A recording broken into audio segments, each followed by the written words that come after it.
Judah has been unfaithful. A detestable thing has been committed in Israel and in Jerusalem. Judah has desecrated the sanctuary the Lord loves by marrying women who worship a foreign god. As for the man who does this, whoever he may be, may the Lord remove him from the tents of Jacob, even though he brings an offering to the Lord Almighty. Malachi 2, verses 11 and 12. Verse 12 is Malachi's comment on God's verse 11 observation. God says that Judah has been unfaithful to him by marrying foreign women. Now, Malachi calls a curse on the man who does that. To be frank, both verses are recorded by Malachi, so in a way, maybe they're also Malachi's commentary on this subject. But know that he wouldn't have said them had God not already put them on his heart. You see, I find that troubling to read. It was a big deal to be kicked out of one's tent in an ancient nomadic culture. For generations, God's people had lived in tents, in non-permanent dwellings, and to be evicted from one could mean certain death. At a very minimum, it would have meant great struggle.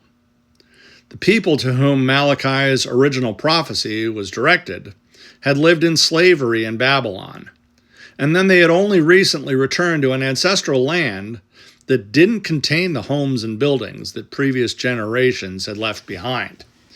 It seems likely, then, that the people of Judah in Malachi's time would have lived in tents. Well, that's how Jacob and Isaac and Abraham had lived. Their descendants would have as well, at least some of them. You can't hide what happens in a tent.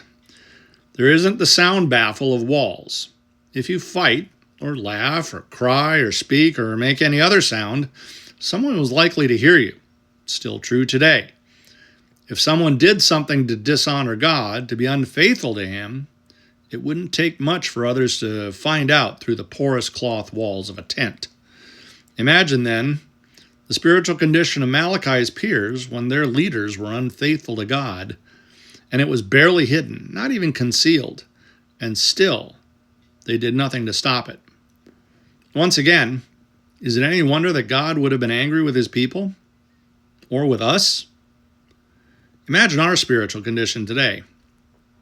It's hard for me to write anything about the word unfaithful, given my own history with unfaithfulness.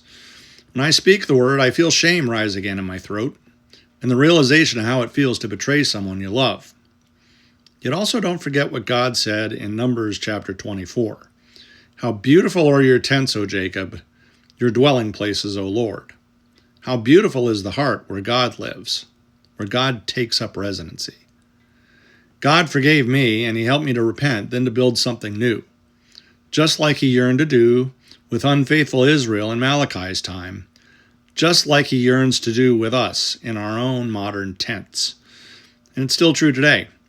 It may seem like we don't live in tents anymore, but that's just not true. People see through the walls that we build up. People see through even the artificial construct of things online. People can see us. And if we're being genuine in how we talk about our faith, people can see that too. It's probably why God wrote this. Anyway, think about that, and I hope that you make today a great day.